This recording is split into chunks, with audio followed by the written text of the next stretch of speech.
Esse é o sonho mais antigo da ficção científica. Conquistar o espaço, a fronteira final.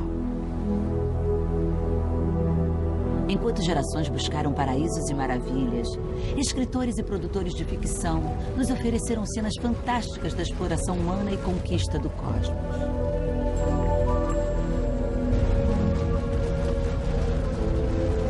Até aqui, apenas uma pequena elite conheceu em primeira mão as maravilhas do espaço.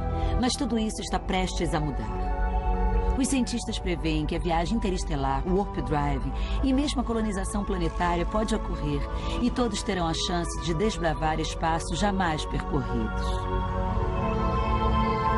Mas será que os cientistas estão certos? E se estão, estaremos prontos para viver entre as estrelas?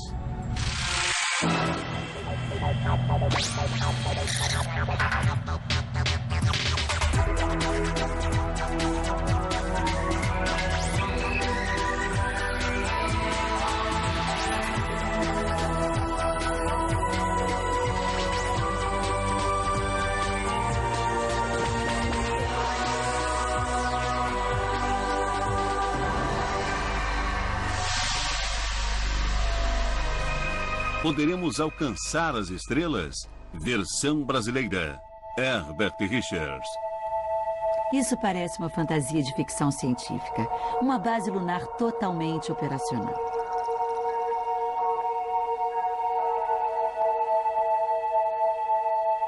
Até a metade do século XXI, esta cena poderá se tornar realidade. A razão? Água. Milhões de litros de água foram descobertos nos polos da Lua. Os cristais de gelo deixados pelos cometas encobrem ligeiramente a superfície do Sol.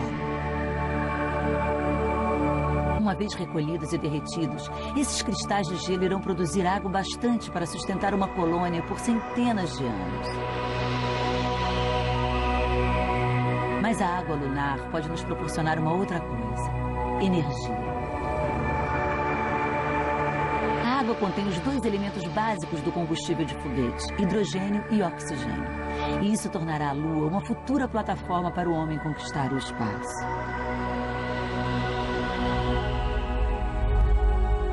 Como plataforma de lançamento para os astros, a Lua tem uma grande vantagem sobre a Terra: gravidade menor. Qualquer estudante secundário sabe que a gravidade é a força que nos atrai para a superfície da Terra. E isso torna a gravidade o maior obstáculo para a exploração espacial.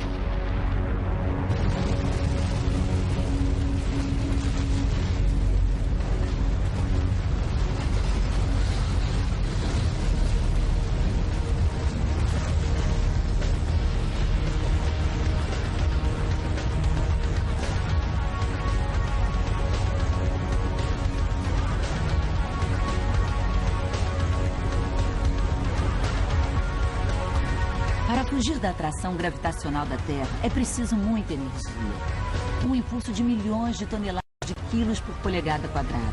Uma velocidade de 10 quilômetros por segundo. Mas um lançamento com a fraca gravidade da Lua exige muito menos. Apenas 1/6 da energia de um lançamento da Terra. Então, os lançamentos lunares serão mais fáceis e menos dispendiosos. A Lua irá se tornar o nosso ponto de partida para outros planetas e depois para as estrelas. O antigo astronauta da Apollo 11, Buzz Aldrin, acha que a construção de bases lunares será um momento chave no século XXI.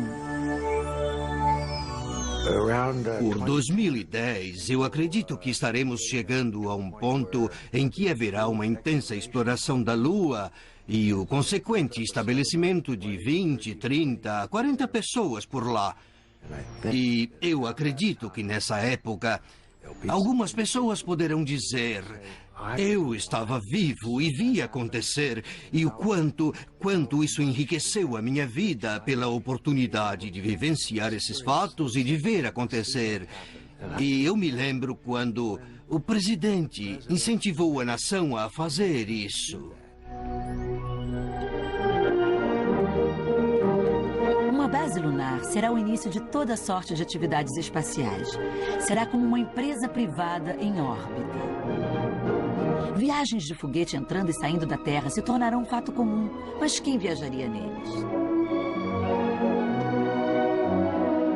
No épico filme de ficção científica 2001, um respeitável cientista dormia durante a viagem para inspecionar uma misteriosa aeronave extraterrestre encontrada na Lua. O mundo futuro retratado no filme e os voos espaciais serão tão corriqueiros quanto os de avião atualmente. Mas essas viagens ainda estão limitadas a uma pequena elite.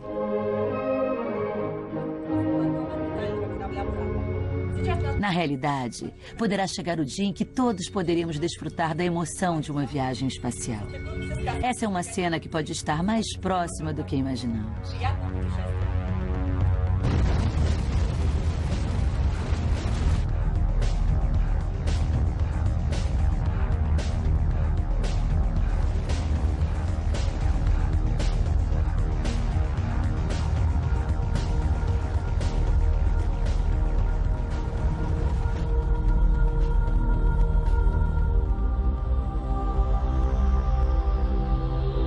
Buzz, o primeiro homem a voar para a Lua, está propondo um esquema comercial para levar o turismo à esfera espacial. Uma das atuais solicitações na atividade turística é a experiência da sensação sem gravidade.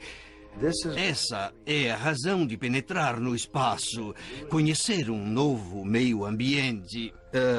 E nós queremos que os turistas possam ver como é uma estrela, de ver o que é o nascer e o pôr do sol, uns 15 ou 16 por dia, já que nós contornamos o planeta em 90 minutos. E é claro, a paisagem que você tem da curvatura da Terra, vendo o contorno dos continentes bem diante dos seus olhos.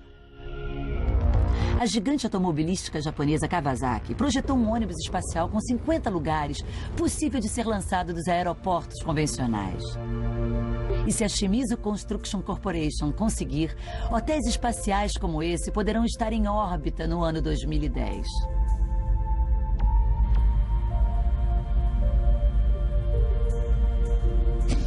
Esse gigante em órbita é chamado de Kankumaru. Ainda nem foi construído, mas os clientes já estão fazendo reservas.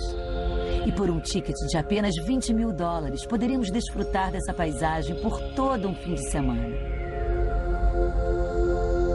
Mas ainda assim, o turismo na Terra estaria apenas começando. O trânsito espacial cresce, então a demanda por meios de transporte alternativos também irá crescer. Esse homem acha que nós podemos dispensar tanto os foguetes quanto as estações espaciais. Jeremy Pearson é um cientista da Força Aérea Americana que planeja rasgar o espaço de elevador. Por mais estranho que pareça, é teoricamente possível construir um elevador até o espaço com 35 mil quilômetros de altura através da órbita geoestacionária. Um elevador desses revolucionaria as viagens espaciais, nos permitindo levar milhares de toneladas e milhões de pessoas para a órbita por um custo que representaria centavos, se comparado aos custos atuais. Pearson teve essa ideia há muitos anos quando ouviu o guru Arthur C. Clarke falar sobre torres espaciais. O cabo do elevador ficará ligado a um asteroide em órbita sincronizada 30 mil quilômetros acima da Terra. A força centrífuga da rotação da Terra irá manter o cabo suspenso. Do chão, os passageiros verão um tubo desaparecendo no espaço. Dentro do tubo, o vácuo. Sem a resistência do ar, a cápsula atingirá uma velocidade incrível, impulsionada por ondas magnéticas.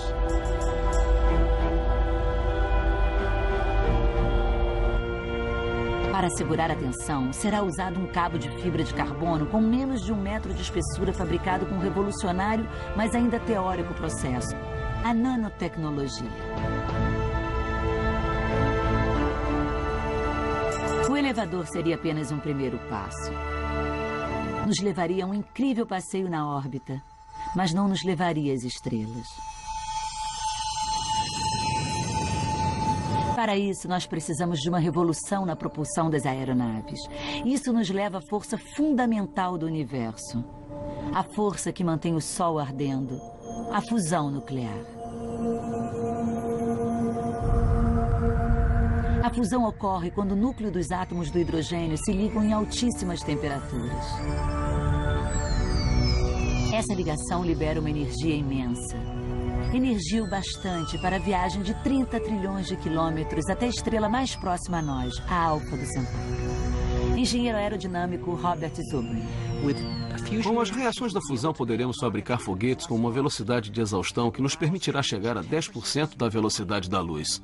Com um sistema desses, poderemos chegar à Alfa do Centauro em 40 anos. Já é possível chegar lá dentro do tempo médio de vida humana. Um foguete a fusão seria milhares de vezes mais poderoso do que a combustível químico. Esse projeto japonês produziria um impulso enorme e seria a missão de uma vida. O combustível que precisa é um gás chamado hélio 3, e o lugar mais perto onde podemos encontrá-lo é a Lua.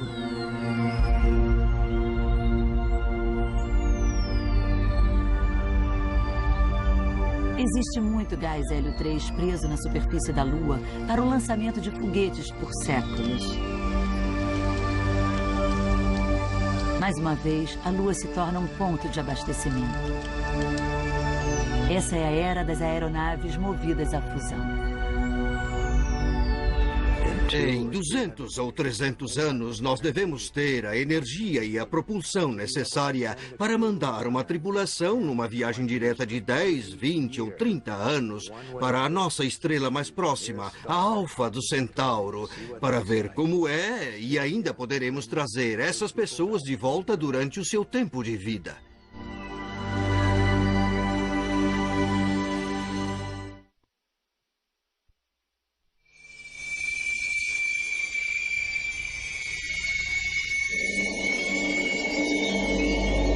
Aeronaves a fusão poderão nos levar à estrela mais próxima e nos trazer de volta dentro do nosso tempo de vida.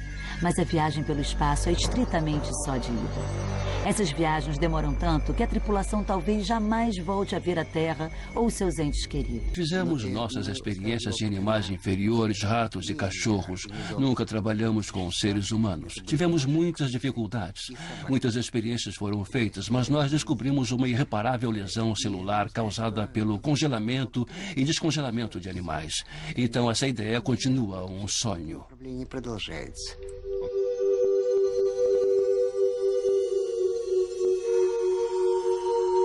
A ciência recusou a suspensão de animação. Então, a tripulação das viagens interestelares passarão décadas vivendo e viajando pelo espaço. Isso implica em se adaptarem a uma vida sem gravidade. Pode parecer relaxante, mas a gravidade zero é de fato muito prejudicial ao corpo humano.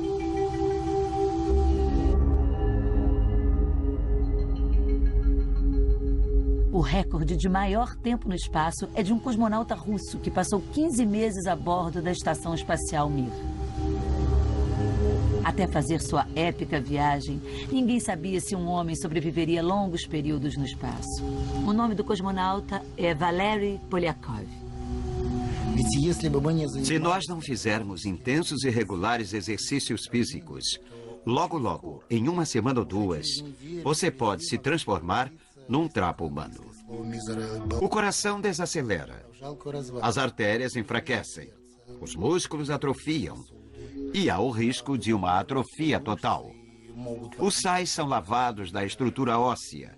As modificações são tão intensas que pode se tornar impossível voltar à Terra. Durante os anos da longa viagem, a tripulação tem que fazer exercícios diários numa cápsula que simula a gravidade. E por quê? Quando o cérebro sente que não há gravidade, ele comunica ao corpo que não há necessidade de ossos fortes. Os ossos enfraquecem e fragmentam.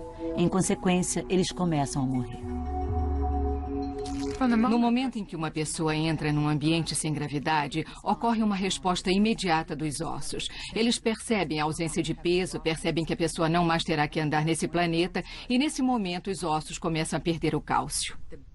A perda óssea ocorre na espinha, na bacia, nos quadris, nas pernas e parece não atingir os braços e o peito. Sem a gravidade, a vida doméstica é muito diferente da Terra. Não há banhos de chuveiro, cabelos compridos são muito trabalhosos, mas você não se suja sem gravidade. Astronauta John Blaha. E você pode tomar um banho de esponja 10 vezes melhor do que o daqui da Terra. Simplesmente porque flutuando livremente poderá se limpar com mais facilidade. Talvez possa pegar uma gota d'água e passar ela no rosto assim. E eu digo uma gota mesmo. Acredite ou não, essa é toda a água que você precisa. E você pode lavar toda a sua cabeça, todo o seu rosto, pescoço e tudo mais com uma gota d'água. E se sentir como se estivesse num chuveiro. E dá mesmo a sensação de muita água.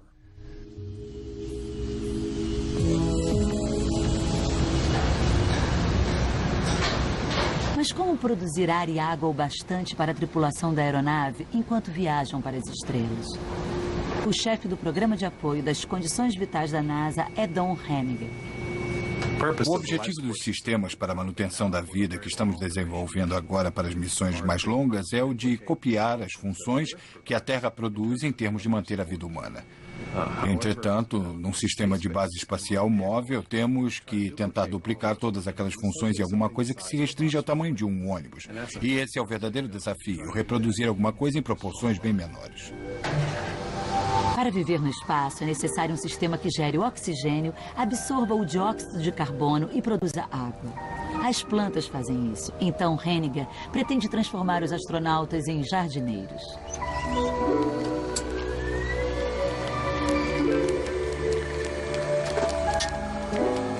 As plantas, é claro, também podem ser usadas como alimento.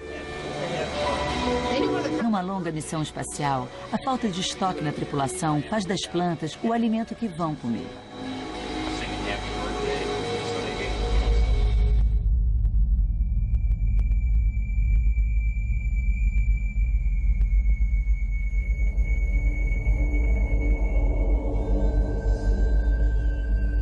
Necessidade física e conforto é uma coisa, mas o grande obstáculo para a viagem interestelar é a natureza humana.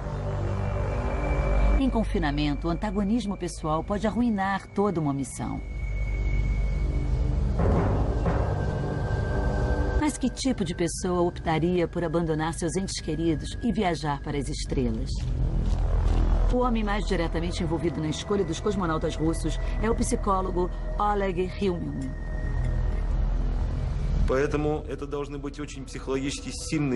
Essas pessoas precisam ser psicologicamente fortes. Devem ser companheiras. Por exemplo, uma pessoa muito introvertida, uma pessoa muito agressiva ou nervosa, não pode ser um cosmonauta.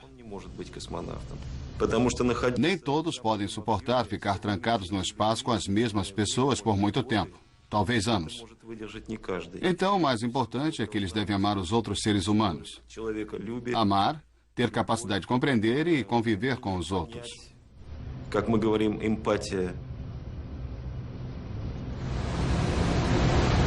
Essa câmara hermética jamais sairá do chão. Mas é a coisa mais parecida que a NASA tem com uma nave espacial.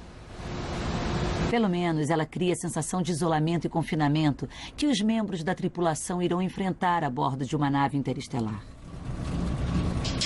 Como parte de uma experiência de apoio à vida, 3 homens e uma mulher foram trancados nessa câmara por 60 dias.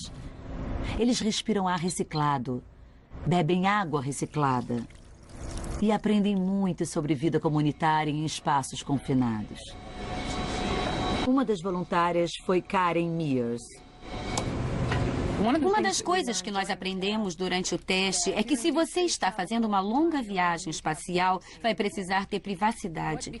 E o que passa a ser a sua casa é a cabine da tripulação. É gostoso e confortante ficar aqui e outros sabem que não devem interromper a menos que você autorize.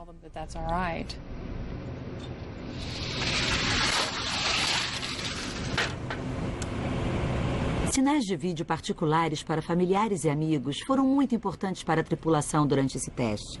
Mas Karen acha que afetam muito emocionalmente. Oi, Melissa. Aqui é a Karen falando. Oi, Karen. Tudo bem aí em cima? Hoje estamos todos muito bem. Estamos ocupados. Eu só queria fazer contato e dizer oi para os pais. Quanto a mim, eu sentia que meu mundo estava dentro dessa lata. Para mudar a direção, ainda que para uma conversa rápida com parentes e amigos, era muito difícil. Eu tinha que desviar a atenção do teste e de estar lá dentro. E eu começava a pensar de novo no mundo lá fora. E é importante saber se desligar o bastante para não criar expectativas quanto ao dia de sair dali.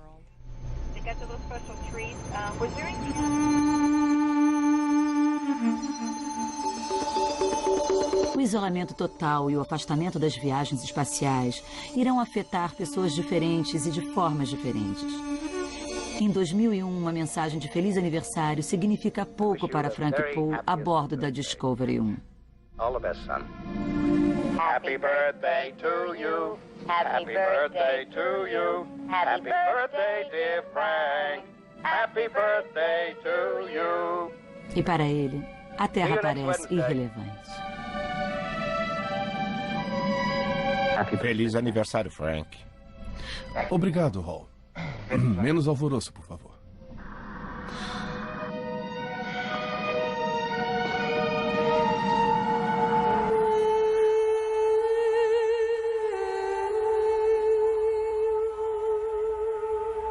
Mas outros podem achar isso difícil de esquecer. Lembranças da Terra podem ser muito dolorosas para alguns.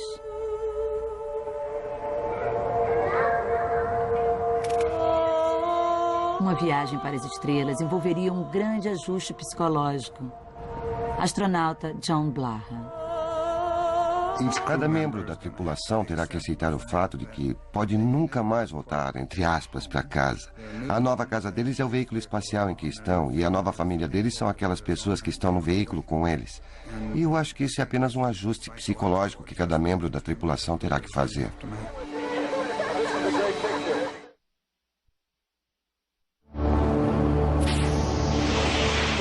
Temos autorização para iniciar. 5, 4, 3, 2, 1. Acionar ignição e decolar. Os viajantes interestelares terão que passar a vida toda no espaço.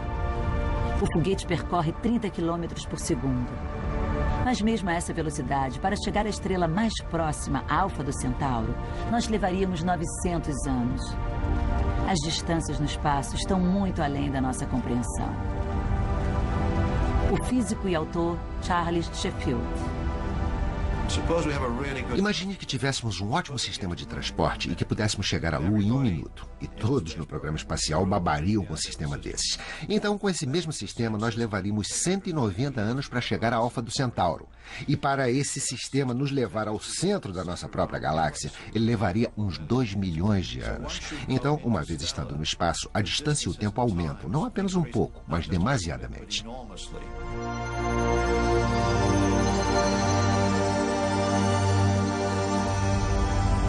Os foguetes de fusão nuclear eventualmente poderão nos levar às estrelas. Mas para rasgar mesmo o espaço, temos que achar uma forma de nos deslocarmos mais rápido do que a luz. Até recentemente, os cientistas achavam que isso era impossível.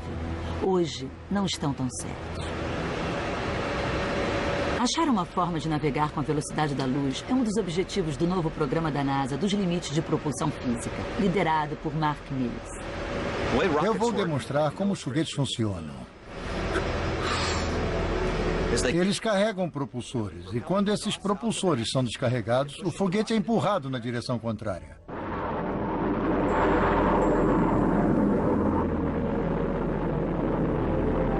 Os foguetes jamais poderiam carregar combustível bastante para chegar às estrelas. Então Mark Millett e sua equipe esperam transformar a ficção científica num fato científico.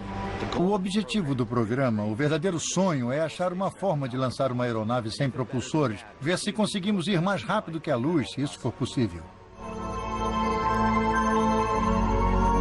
A ficção científica, é claro, já nos deu meios de superar a velocidade da luz. Isso é chamado de Warp Drive.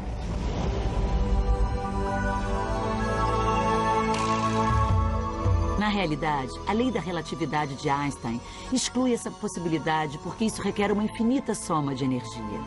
Mas agora, um físico quântico mexicano que trabalha na Alemanha diz que o Warp Drive pode se tornar realidade. O nome dele é Miguel Alcubierre. Eu estava vendo Jornada nas Estrelas e eu pensei, deve ter uma forma de fazer o Warp Drive funcionar sem contradizer as bases da relatividade. Einstein declarou que nada poderia se deslocar mais rápido do que a luz. Ele colocou que havia um limite de velocidade na qual um objeto pudesse se deslocar no espaço. Mas ele não colocou nenhum limite teórico para a velocidade no qual o espaço em si pudesse se deslocar ou ser deslocado. Em outras palavras, o espaço pode ser ampliado ou comprimido mais rápido do que a velocidade da luz. Se a bicicleta de Alcubierre fosse uma aeronave capaz de gerar um grande campo gravitacional, ele poderia alterar ou distorcer o espaço à sua volta. Me ocorreu a ideia de que você pode ampliar o espaço que ficou para trás e comprimir o espaço que tem à frente no sentido contrário. E isso iria afastar você dos objetos que ficaram para trás e aproximar dos objetos à frente em qualquer velocidade arbitrária.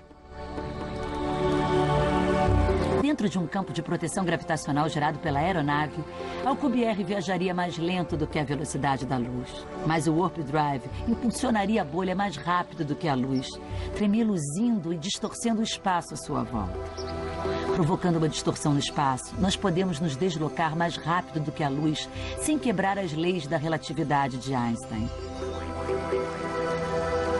No local, não estaria se deslocando mais rápido que a luz, mas visto a distância, estaria se deslocando muito mais rápido que a luz.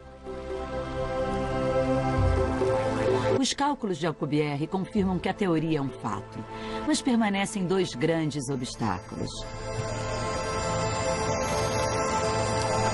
Primeiro, para impedir que a bolha fosse esmagada pelo espaço, precisaríamos de um tipo de força antigravitacional. Uma coisa que no momento está acima da nossa tecnologia. Segundo, para produzir uma distorção, teríamos que gerar uma quantidade de energia fenomenal. Uma explosão de energia maior do que o Sol poderia produzir em toda a sua existência. Não causa espanto que os cientistas rejeitem o Warp Drive como uma séria possibilidade. Mas esse homem pode mudar tudo isso. Dr. Hal Puthoff é um especialista mundial nos revolucionários aspectos da física que poderiam transformar o Warp Drive em realidade. Ele acredita que um dia teremos tecnologia para dominar a vasta fonte de energia que existe na própria essência do universo. Puthoff chama essa energia de energia fundamental. A energia fundamental é uma forma de energia presente nos espaços vazios, tanto nessa sala quanto nas profundezas do espaço. No espaço desse copo, há energia fundamental bastante para evaporar toda a água dos oceanos. Um dia, nós seremos capazes de dominar essa energia e viajar mais rápido do que a luz. Diferente de qualquer fonte de energia, a energia fundamental está em toda parte. Mesmo nos pontos mais longínquos do espaço, onde as temperaturas caem para 0 absoluto, 273 graus centígrados abaixo do ponto de congelamento da água. Tão frio que todas as outras formas de energia estão adormecidas. Essa é a ciência do ilimitado, que poderá nos levar à maior de todas as revoluções energéticas.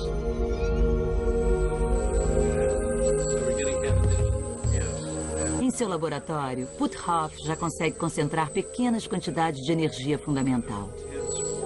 Numa experiência, sinais de ultrassom criaram pequena cavitação de bolhas de vácuo na água. Quando essas bolhas se rompem, Puthoff mede a energia fundamental que elas liberam. Mas o desafio é armazenar essa energia em grande escala.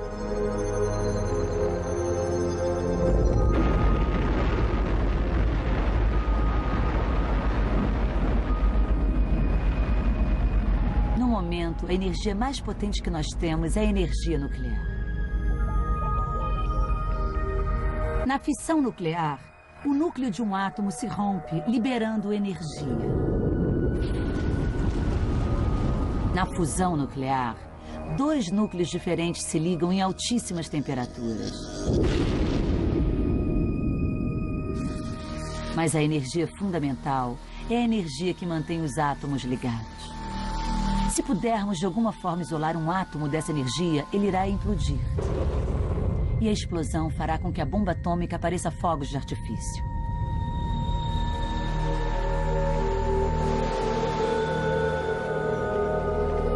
A energia fundamental é uma radiação eletromagnética que está ecoando em cada centímetro cúbico do universo desde o alvorecer do cosmos, incidindo sobre cada átomo, planeta, estrela e em todas as direções possíveis. Ela mantém os elétrons em órbita em volta dos núcleos, mantém os planetas em órbita em torno dos sóis. Em outras palavras, é a força que preserva a estrutura do universo, um infinito e invisível mar de energia que mantém tudo em seu lugar.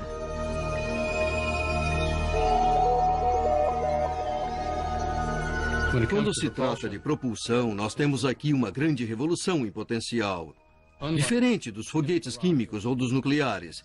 Se tivéssemos uma aeronave movida à energia fundamental, não teríamos que carregar combustível, seria um sistema de propulsão sem combustível, porque a energia fundamental está em toda parte. Então estaríamos dominando a essência do universo, o gerador que o abastece, e isso está disponível em qualquer lugar.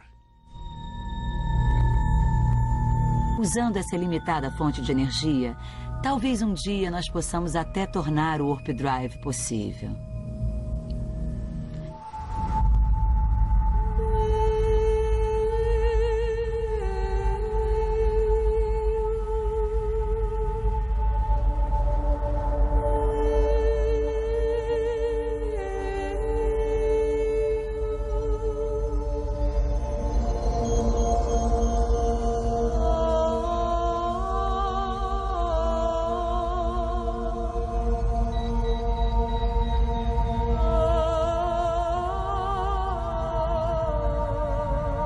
Entendido.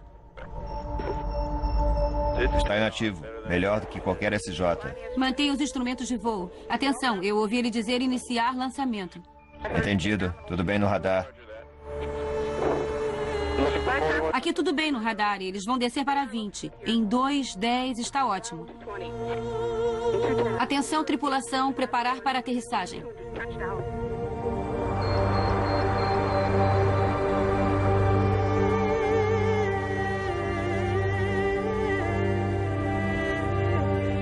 A primeira tripulação a entrar na órbita de um planeta de uma estrela distante, com certeza enfrentará um meio ambiente como esse. Espetacular, assustador e perigosamente hostil. Se alguma coisa sair errado, não haverá chance de resgate, nenhuma ajuda da Terra. Os pioneiros estarão sozinhos. Então, como eles vão sobreviver? A primeira coisa que teremos que cuidar é da agricultura. Talvez uma agricultura fechada em estufas, porque nós vamos levar nossas plantas terrestres e elas talvez não se adaptem, pelo menos não num ambiente aberto. Então teremos que desenvolver uma agricultura em estufas. Mas eu acho que serão altamente automatizadas, porque investir energia numa colônia, estar em Marte ou até mesmo um destino interestelar mais distante, pode ser o prêmio máximo. Até agora não conhecemos nenhum planeta que possa sustentar a vida terrena. Então, teremos que viver em habitats que serão reproduções artificiais do nosso meio ambiente. Talvez o oxigênio seja suprido pelas plantas que você levar, mas ainda assim terá que criar sistemas para a sua sobrevivência. Quando você sai para trabalhar na superfície, veste o seu uniforme, mas o uniforme é um habitat que foi reduzido ao menor tamanho possível para que possa estar sempre perto de você.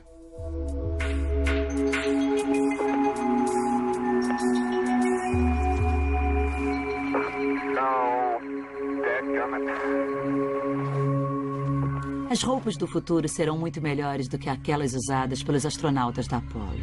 Mas elas vão restringir os movimentos e limitar o tempo que as pessoas poderão passar fora do seu habitat.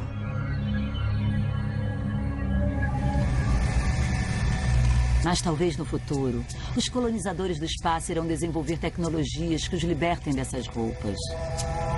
O segredo está na realidade virtual.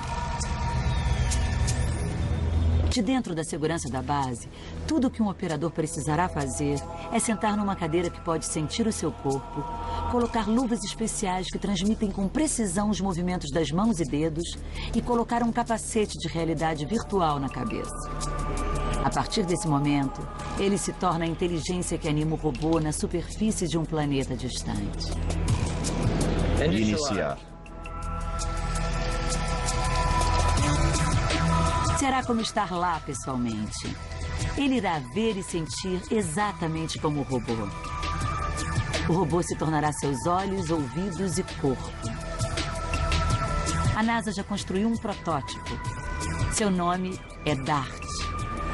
A vantagem desse sistema é que ele se aproxima das habilidades humanas. É um humano controlando um robô, sem nenhuma inteligência local. É realmente uma extensão da pessoa ou um representante? Grupos de robôs com controle remoto nos permitirão explorar novos mundos sem expor humanos a riscos físicos. Os geólogos serão capazes de analisar amostras de rochas no conforto de suas cadeiras na base.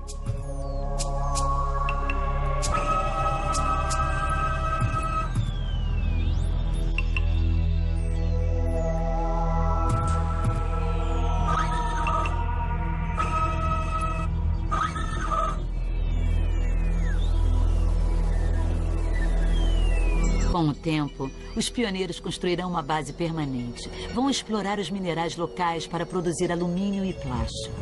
Moinhos de alta tecnologia vão gerar eletricidade com a força dos ventos. Nas estufas, alimentos e oxigênio serão produzidos. Mais de 50 metros quadrados de plantas por pessoa. Mas o único lugar onde as pessoas poderão viver sem suas roupas espaciais será dentro da atmosfera pressurizada da base.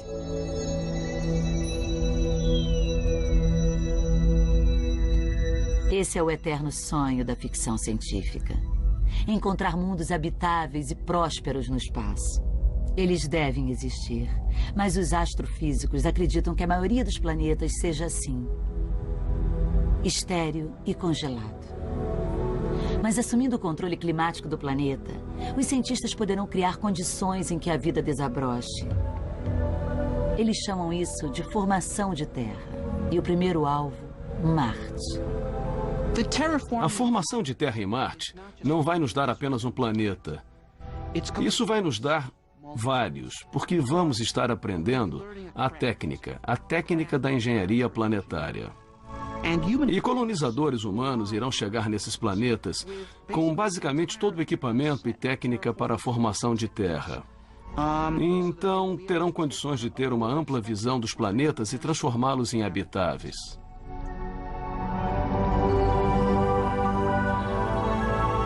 Os principais instrumentos da engenharia planetária são água, luz e calor. O especialista da NASA na formação de terra em Marte e outros planetas é Chris McKay. O primeiro passo, obviamente, é esquentar o planeta, é aquecer o planeta. Nós sabemos como aquecer planetas. Estamos fazendo isso aqui na Terra, onde talvez não fosse uma boa ideia, mas em Marte, ou outro sistema estelar, fazer exatamente o que estamos fazendo na Terra, que é jogar na atmosfera gases que produzem um efeito estufa. Gases que podem ser 1000 vezes, talvez milhões de vezes mais eficientes que o CO2, o gás carbônico, na absorção de energia solar.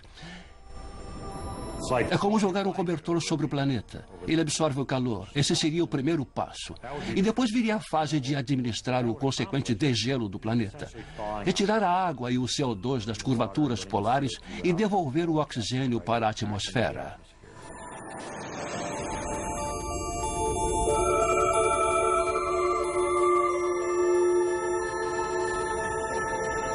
Poderia levar apenas 100 anos para que o planeta ficasse aquecido como a Terra. À medida que o gelo derretesse, as gargantas se encheriam de água e a paisagem começaria a se transformar. O oxigênio gerado das plantas importadas da Terra começaria a criar uma atmosfera respirável.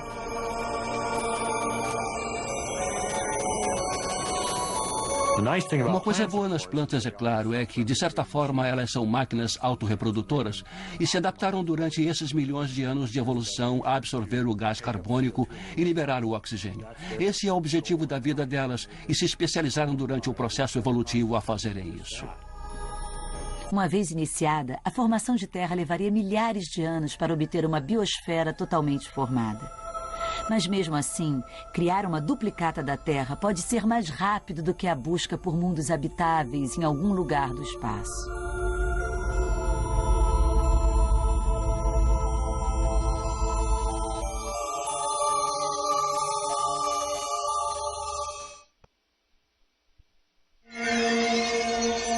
Ao invés de colonizar outros planetas, pode ser mais fácil construir amplos habitats artificiais no espaço.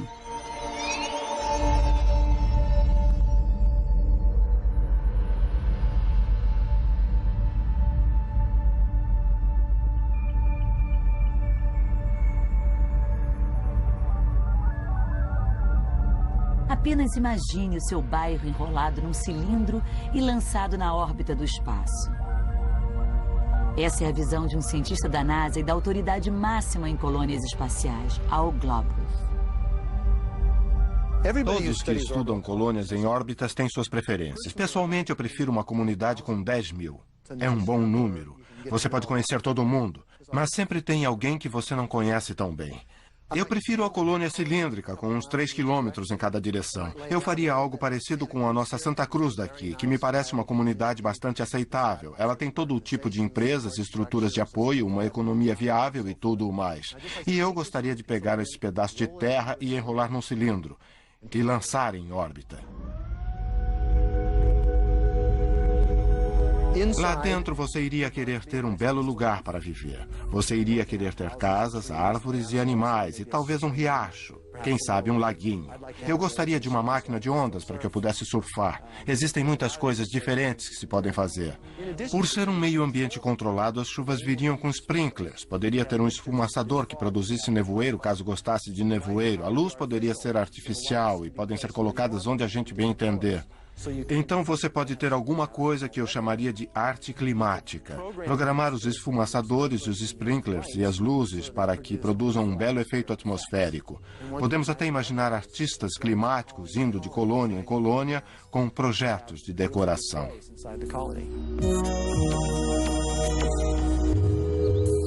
Na visão de Al Globus, os colonizadores do espaço irão recriar condições parecidas com a da Terra em estruturas artificiais.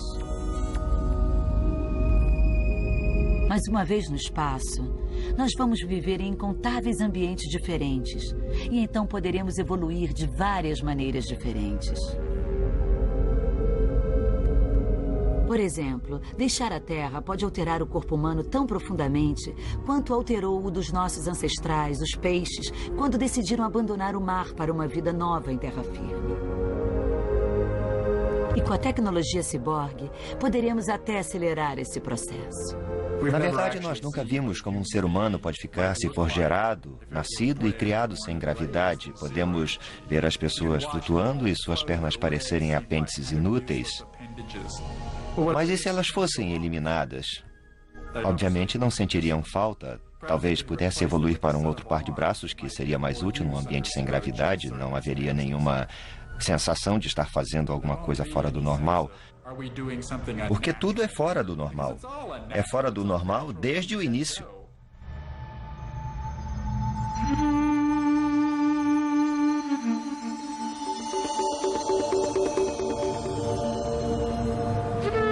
Isolados uns dos outros em galáxias distantes, os futuros habitantes de planetas ou habitats espaciais poderão ter pouco em comum com seus ancestrais da Terra.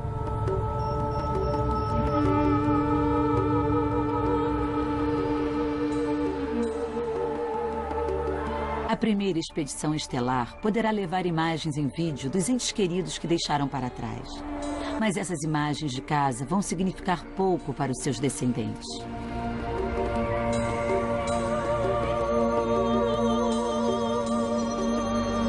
Depois de 1 milênio entre as estrelas, os seres espaciais podem não saber mais nada sobre a Terra.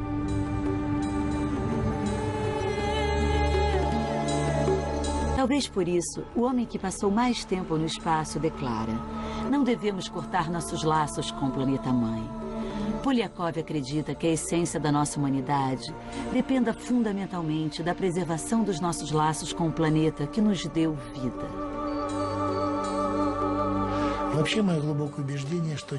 Não importa o quanto o homem se distancie da Terra. Mesmo que ele parta e viva em outros planetas por longos períodos de tempo, ele deve retornar para o túmulo dos seus ancestrais, para suas origens. A Terra o deixou partir e ele deve voltar.